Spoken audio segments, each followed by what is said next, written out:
Olá pessoal, tudo bem? Vamos continuar o nosso estudo sobre a hidrologia e o manejo das bacias hidrográficas. Nessa aula de hoje nós vamos estudar sobre a precipitação. Então eu desejo a todos uma boa aula. Vamos lá?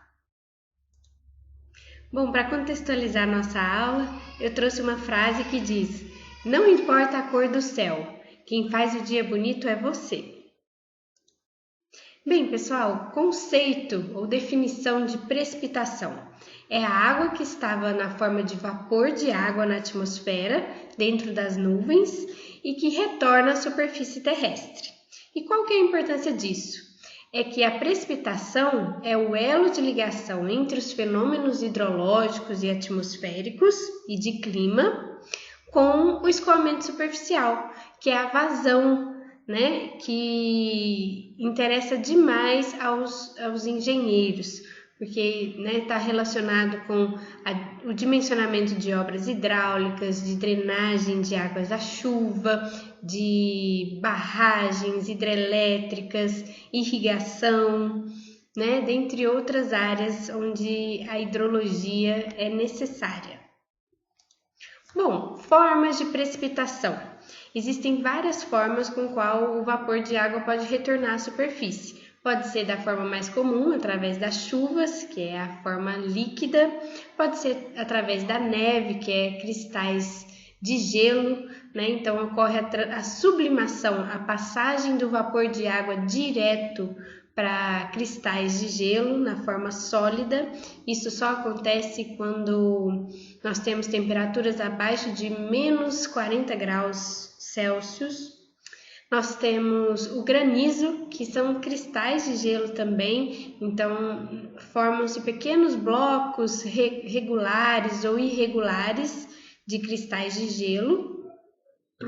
Nós temos a neblina, que é quando a neblina acontece próximo dos dias frios, próximo das horas mais frias do dia, que é normalmente 5 horas da manhã, no início da manhã nós temos a formação da neblina, que é uma grande névoa, uma grande nuvem, que é a condensação das partículas.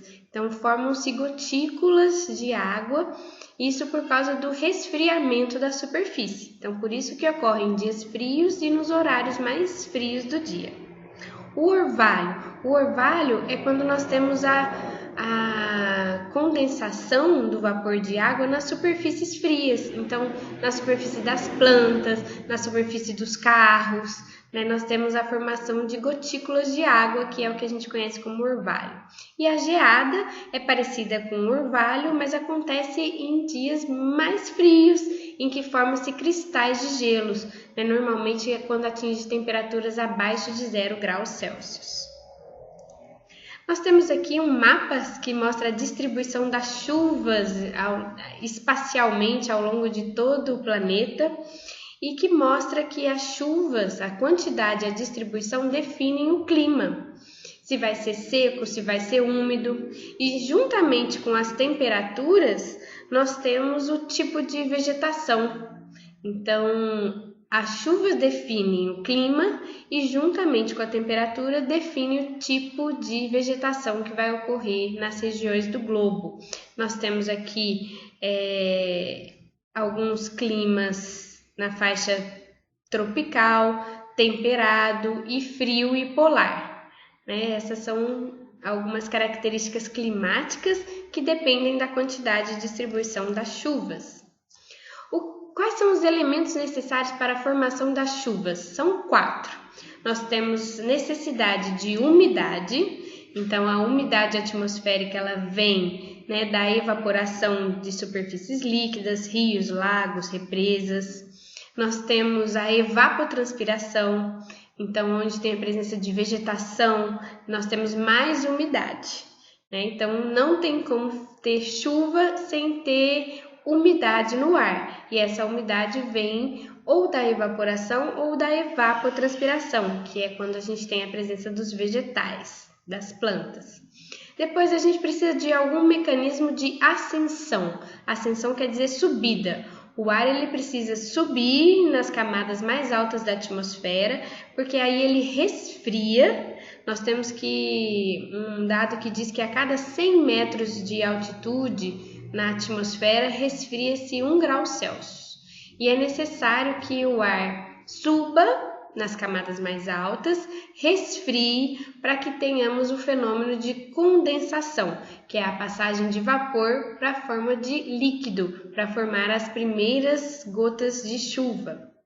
Depois nós temos a presença de núcleos de condensação. Os núcleos de condensação são pequenas partículas ou particulados que estão na atmosfera e é a partir deles que se inicia o processo de formação das gotas de chuva.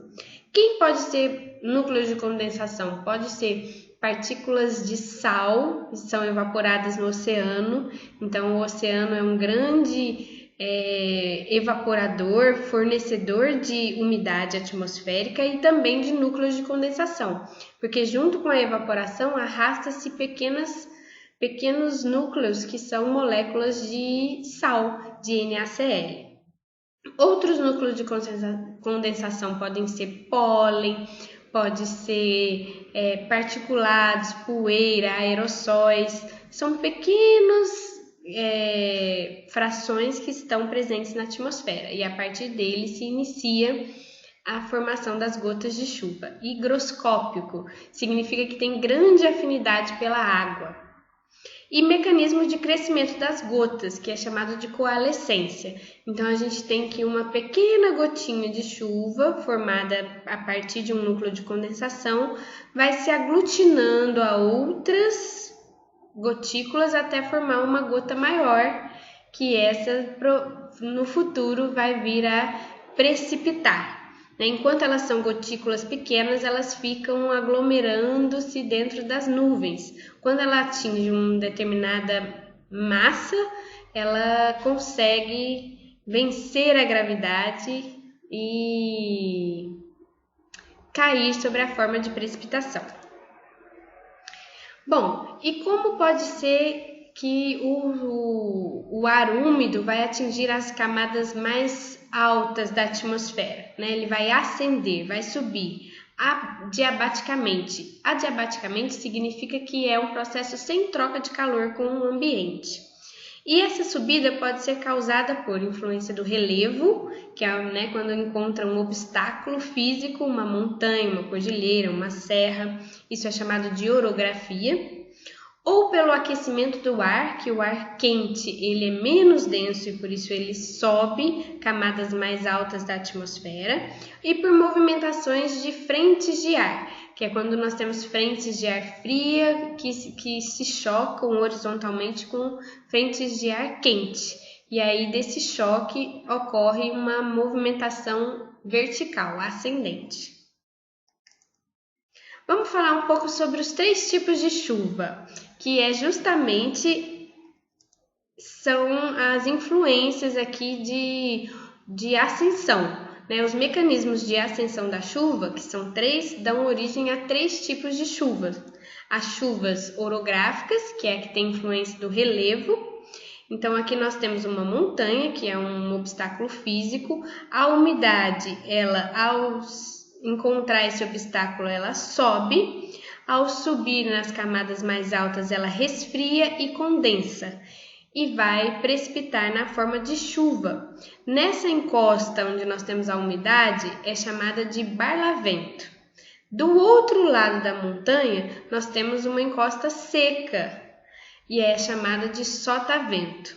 As características dessa chuva, então, são influência do relevo, pequena intensidade, chuvas mais fracas e de grande duração, longas, demoram muito tempo e cobrem pequenas áreas, somente as áreas das encostas das montanhas.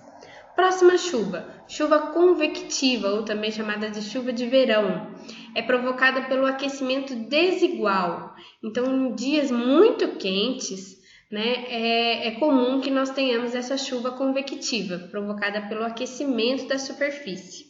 Elas são fortes, de grande intensidade e curta duração. Característicos de chuva de verão, é rápida, porém forte. Cobrem pequenas áreas e são típicas das regiões tropicais. Aqui nós temos a formação de nuvens bastante carregadas, com grande desenvolvimento vertical, chamadas de cúmulos nimbus. Então, é característico dessa chuva, essas nuvens bastante alongadas e carregadas, né, escuras. Também é comum a presença de trovões, raios. Então, a chuva de verão, a característica dela ela é de distribuição local, podendo ter grande variabilidade espacial. Intensidade moderada a forte, então são chuvas fortes. É comum que ocorra no final da tarde e duração curta, a média, de minutos a algumas horas.